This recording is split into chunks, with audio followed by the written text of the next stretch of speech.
Olá, meus irmãos e minhas irmãs, eu sou William Gonçalves e vamos para mais um Evangelho no Lar, aqui no canal Na Luz do Espiritismo. É uma alegria ter você e sua família aqui para o nosso Evangelho de domingo. Hoje nós vamos iniciar com uma mensagem do livro Vida Feliz, da Joana de Ângeles, psicografia de Divaldo Pereira Franco. A mensagem é a número 88.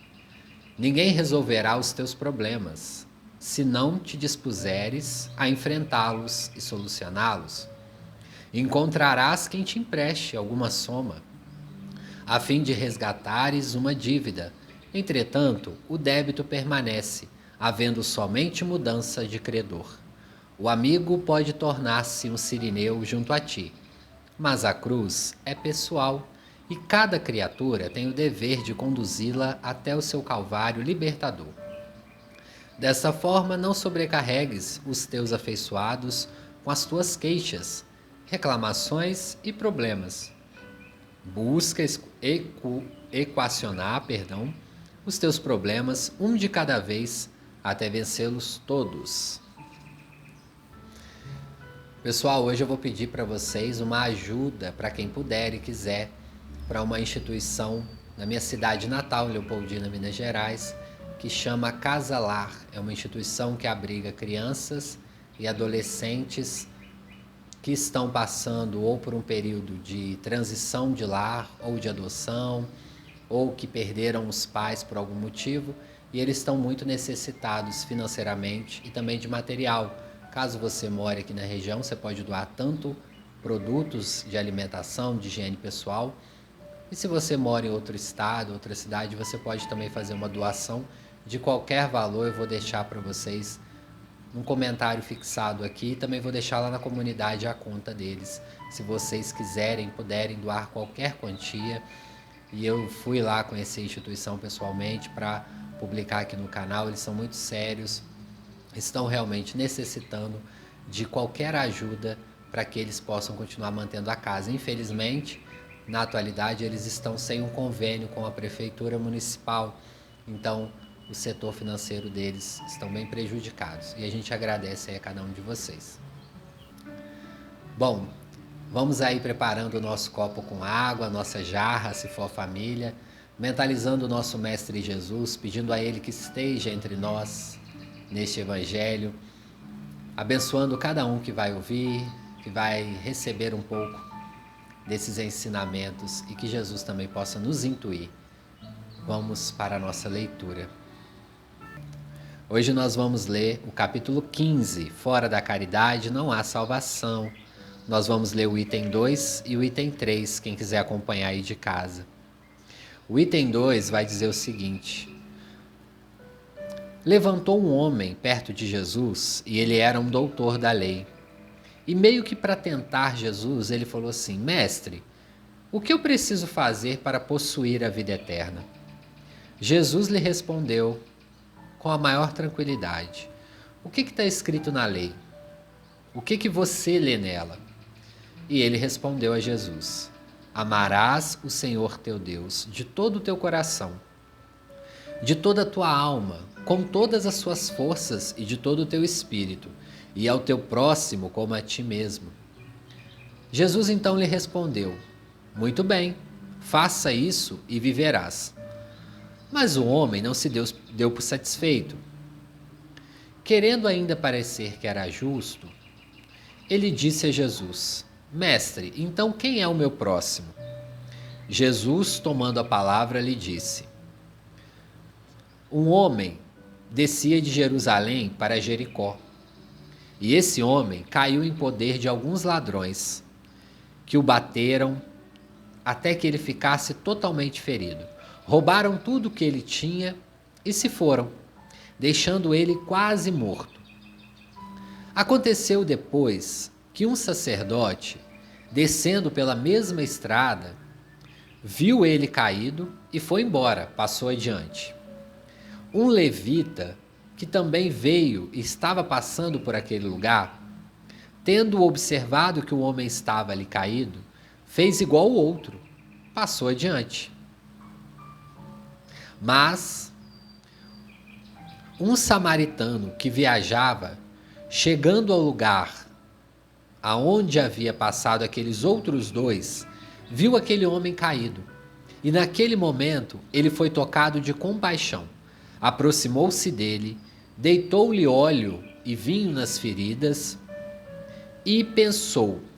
Depois colocou ele com todo carinho no seu cavalo e levou até uma hospedaria e cuidou dele lá também. No dia seguinte, tirou o dinheiro e pagou ao dono da hospedaria e pediu que tomasse conta dele, que este homem era alguém muito querido do seu coração. Qual destes três homens, parece ter sido o mais próximo daquele que caiu em poder dos ladrões? O doutor lhe respondeu: aquele que usou de misericórdia para com ele. Então Jesus respondeu: vais e faça o mesmo. Isso está em São Lucas, no capítulo 10, do item 25 ao item 37. O item 3 do Evangelho segundo o Espiritismo, os Espíritos vão falar o seguinte: toda a moral de Jesus se resume na caridade e na humildade. Isto é, nas duas virtudes contrárias ao egoísmo e ao orgulho. Em todos os seus ensinos, ele aponta essas duas virtudes como sendo as que conduzem à eterna felicidade. Bem-aventurados, disse, os pobres de espírito, isto é, os humildes, porque deles é o reino dos céus. Bem-aventurados que têm puro coração, bem-aventurados que são brandos e pacíficos, bem-aventurados que são misericordiosos. Amai o vosso próximo como a vós mesmos. Fazei aos outros o que quereis que vos fizessem. Amai os vossos inimigos. Perdoai as ofensas se quiserdes ser perdoados. Praticai o bem sem ostentação. Julgai-vos a vós mesmos antes de julgar os outros. Humildade e caridade, eis o que não cessa de recomendar e o que dá a ele próprio exemplo. Orgulho e egoísmo, eis o que não se cansa de combater e não se limita a recomendar a caridade. Põe-na claramente em termos explícitos como condição absoluta de felicidade futura. Bom, para nossa interpretação de hoje, eu acho que basta esses dois itens. O terceiro item eu não vou ler ele todo. E este capítulo vai dizer que fora da caridade não há salvação. Na época de Kardec, a religião, principalmente a católica, era de quase toda, né? Era praticada pela maioria das pessoas. E tinha-se esse argumento de que fora da igreja que não havia salvação. E os espíritos combatiam isso, falando com Allan Kardec, que fora da caridade que não há salvação. E não a igreja em si, os muros que nós construímos ao longo de nossas existências. É o muro da religião X, é o muro da religião Y, é o centro espírita tal. Às vezes, no mesmo bairro, numa mesma cidade, tem muitos centros espíritas. E aí, às vezes, nós brigamos, vamos para um, vamos para outro. E não muda, porque todos são constituídos de seres humanos. E sempre nós vamos ter problemas e desafios. Afinal, nós estamos encarnados para termos problemas e desafios. É isso que nos faz evoluir mais rápido, que nos faz crescer na nossa subjetividade humana, na nossa construção singular de indivíduos. E a caridade, que é nos ensinada pela espiritualidade superior, nada mais é do que sermos em essência e procurarmos sempre ser em essência aquilo que nós pregamos. Porque não adianta de nada nós lermos o Evangelho, nós entendermos o que é a caridade e não praticarmos. A caridade moral e a caridade material são duas asas que nos levará aos planos espirituais mais evoluídos. Já nos informou a nossa querida irmã Dulce, essa irmã que conseguiu praticar em benefício de todos os irmãos a caridade material e também a caridade moral, que são bem resumidas, e muitos que ainda têm dúvida o que é uma caridade moral. A caridade moral é aquele desprendimento de si mesmo. É quando eu desprendo de mim mesmo, é quando eu afasto um pouco de mim e vou ao encontro do outro em perispírito, em pensamento.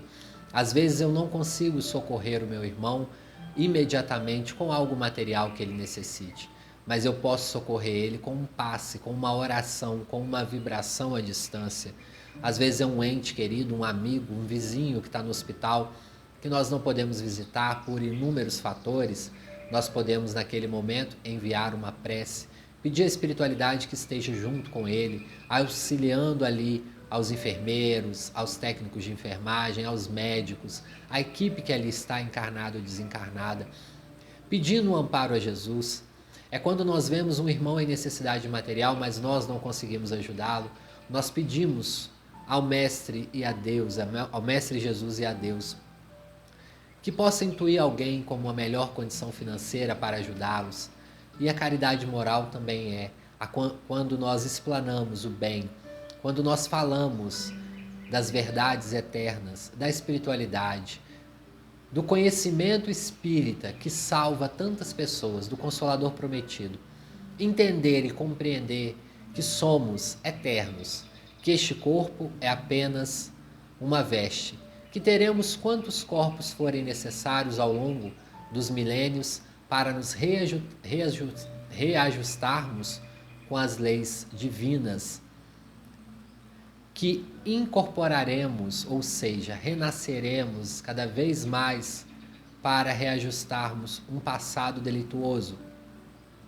Quanto mais pessoas souberem dessa informação, que nós somos eternos, que cada etapa da nossa vida é de responsabilidade ímpar nossa, nós vamos ter uma melhor construção de uma sociedade que vive para um ser eterno e não para algo egoísta que nós estamos vivendo na atualidade, do acúmulo, da pressa, de que só se vive uma vez, da fuga das nossas responsabilidades.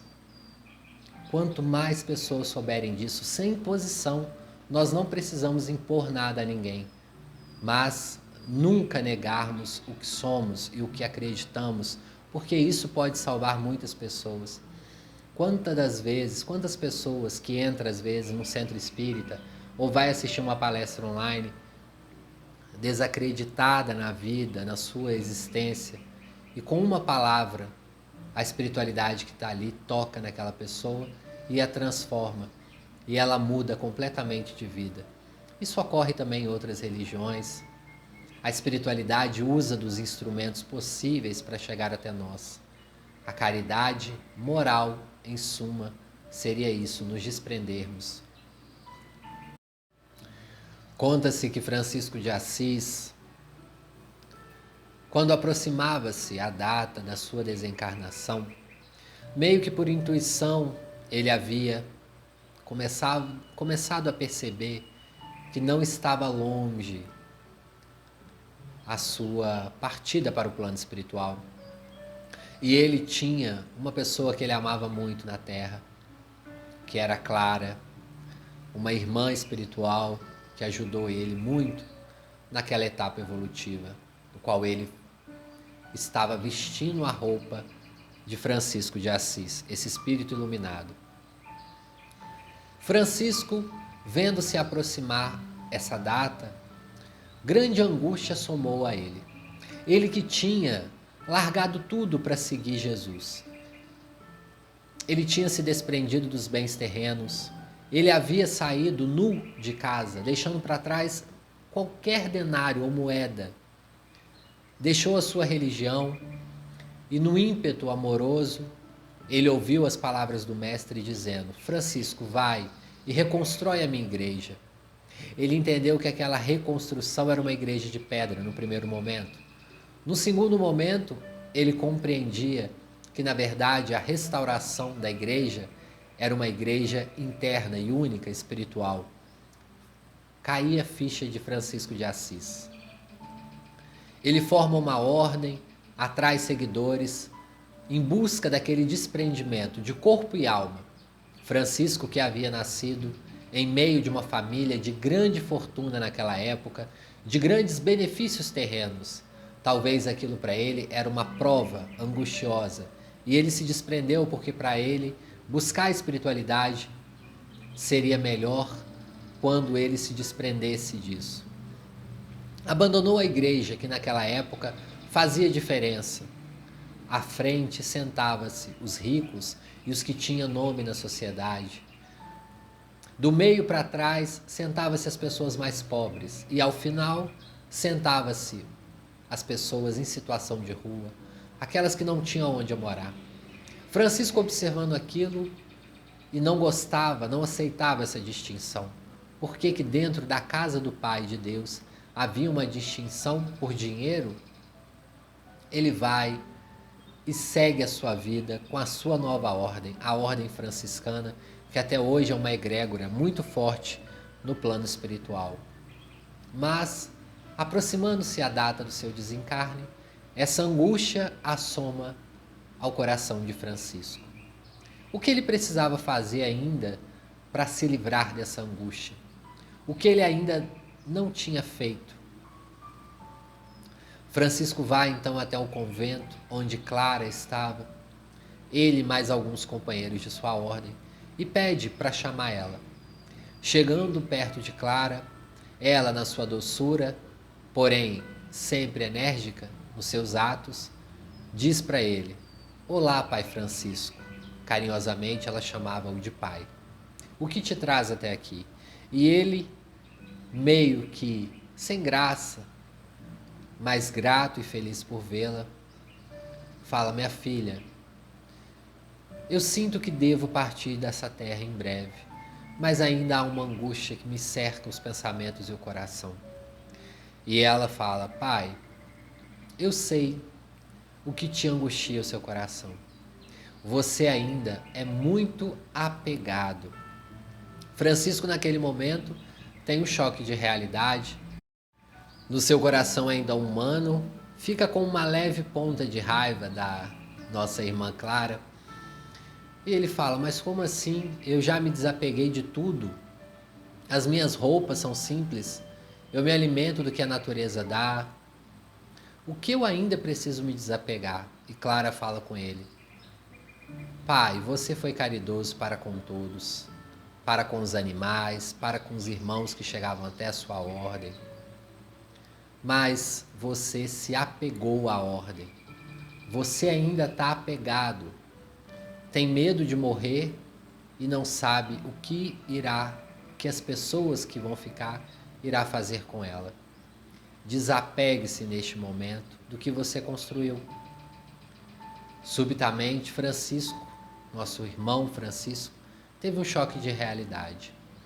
Quantas das vezes, irmãos, nós que somos espíritas ou espiritualistas, que fazemos tanta caridade aos irmãos, material ou moral, esquecemos da caridade essencial, aquela que é mais límpida, que é mais interior, que deve ser feita diariamente em favor de nós mesmos, de nos desapegarmos de tudo que nós construímos, seja material ou espiritual nessa encarnação. Fora da caridade não há salvação. E o que nos dará a salvação? A consciência tranquila, o desapego de tudo e de todos que nos liga ainda à Terra. Desapegar não quer dizer deixar de amar. Quer dizer que nós compreendemos que uma etapa terminou e que outra vai iniciar. Naquele momento, Francisco estava sendo chamado para voltar ao plano espiritual. Ele devia deixar aqui na Terra a sua ordem, para galgar a outros planos, a outros trabalhos. E quantos de nós ficamos apegados a coisas pequenas, mínimas? Neste mês que falamos da importância de cuidarmos do outro e de nós mesmos para preservarmos a nossa psique, no mês do Setembro Amarelo que falamos sobre o suicídio, quantas dores ainda existem em nós por um apego nosso a um passado, a uma angústia que já passou, apego nosso a bens terrenos que nós perdemos, a dinheiro que se foi, a pessoas que se passou e que não deu o devido valor nem para nós e nem que nós também demos esse devido valor a essas pessoas. Irmãos, antes de tentarmos praticar qualquer caridade, devemos compreender também a caridade essencial, que deve ser praticada na forma do desapego, que nós estamos sempre falando aqui nos nossos evangelhos. E o desapego essencial através da caridade deve também ser praticado. Nada que nós construímos é nosso eternamente. E as nossas dores, todas as dores acumuladas no presente, todas as angústias, em a grande maioria, podemos dizer em mais de 90%, são apegos represados do passado, que nós devemos nos libertar cada dia mais. O que nos julga no plano espiritual é a nossa consciência. E o abalo na nossa consciência é justamente o nosso apego. Em algum momento que nos apegamos mais do que devíamos. Que essa lição de Francisco de Assis possa nos esclarecer neste Evangelho. Livro dos Espíritos, a pergunta 893, vai dizer o seguinte: qual a mais meritória de todas as virtudes? Os Espíritos respondem: todas as virtudes têm seu mérito, porque todas são sinais de progresso no caminho do bem.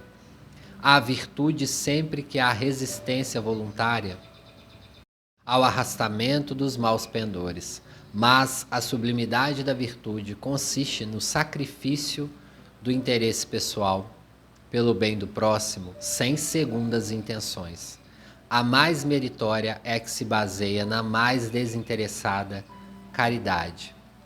Sabemos, irmãos e irmãs, que ainda estamos muito distantes da caridade totalmente compreendida num desapego de alguma recompensa.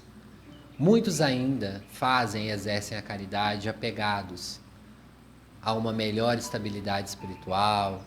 Nós ainda estamos apegados, mais uma vez, àquela ideia do passado da recompensa. Eu só faço algo se eu for recompensado. E às vezes nós buscamos alguma instituição, ou vamos fazer algo, um alimento, uma cesta básica, algum necessitado, sonhando, mesmo que inconscientemente, com uma recompensa espiritual. Nós ainda estamos aprendendo a nos desapegarmos a estes conceitos antigos que não cabem na nossa evolução, mas antes fazermos com essa intenção pequena ou grande de uma recompensa do que não fazer. Então, nós entendemos que a busca, a compreensão e o trabalho na caridade é um trabalho, às vezes, de cunho doloroso para a pessoa que faz. Então, eu vos convido a pelo menos iniciar, porque no momento que a gente inicia, que nós vamos vendo uma realidade diferente da nossa, nós vamos tendo pequenos abalos. E nós vamos vendo que os nossos problemas, as nossas situações, os nossos apegos, às vezes, são coisas tão banais. Claro que cada um tem uma dor que é única, através desses problemas que nós temos ao longo da vida. Mas, praticando a caridade, nós vamos tendo uma reconfiguração, um novo olhar desses problemas ou dessas situações de apego extremo.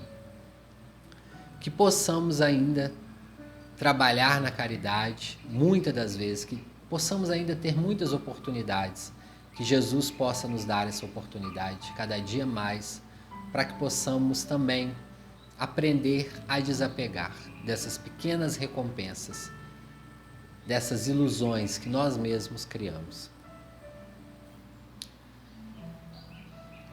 Vamos seguindo para o final do nosso Evangelho, lendo a mensagem final, pedindo a vocês que já entram em sintonia de prece, fecham os olhos, mentaliza alguma paisagem positiva que vocês gostem, ou montanha, ou mar, ou floresta, ou cachoeira, aquela que traz perdão, uma maior tranquilidade para vocês, mentalizando entre as árvores, ou no mar, ou nas montanhas, uma pequena luz que possa vir de encontro, enchendo o nosso corpo perispiritual de energia,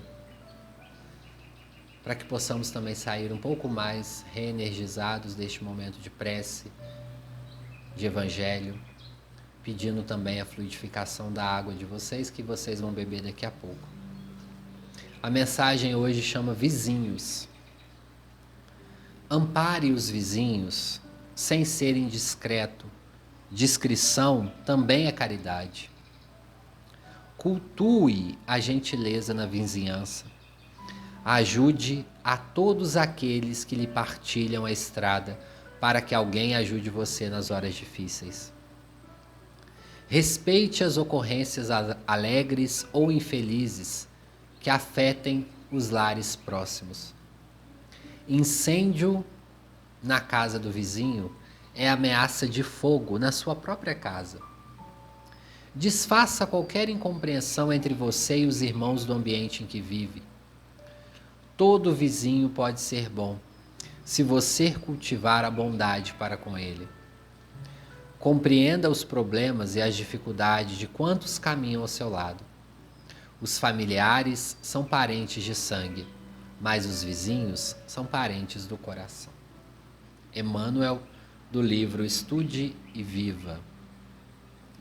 Vamos pedindo a Deus, nosso Pai amado de infinita bondade, ao nosso mestre e amigo Jesus, a Mãe Maria e a espiritualidade amiga, que possa enviar as vibrações mais positivas para vocês neste momento, pedindo à espiritualidade que fluidifiquem a água de vocês, trazendo sempre ao final do Evangelho alguém que vocês queiram receber também essas vibrações, ou um parente, ou um amigo, ou um vizinho, alguém encarnado ou desencarnado que vocês acreditam que possam se beneficiar deste momento, de vibrações mais tranquilas, que este momento de oração possa chegar ao coração dessa pessoa, que ele possa receber aonde quer que ele esteja ou ela. Peça a Jesus neste momento que esteja no lar de vocês, abençoando ele por dentro e por fora, na parte material e espiritual, abençoando a entrada e a saída, que quem quer que entre ou saia deste lar possa receber essas vibrações. Muito obrigado, que assim seja, e graças a Deus. Irmãos e irmãs, eu agradeço imensamente quem chegou até aqui. Curta, compartilha. Vamos ajudar o Evangelho a chegar sempre a mais pessoas que estejam necessitando. Sobre a instituição que eu falei no início do Evangelho, eu vou deixar para vocês fixada nos comentários aqui. Vou colocar lá na comunidade também, para que vocês possam ajudar, quem assim quiser e tiver interesse. Também, meus irmãos, peço aí que quem está ouvindo e não é inscrito no canal, inscreva-se. Ajuda também essas reflexões a chegar até mais pessoas. Muito obrigado, fiquem com Deus. Até a próxima Evangelho. Graças a Deus. Pessoal, deixando um abraço aí para vocês que têm acompanhado o Evangelho. Pedir para deixar o nome.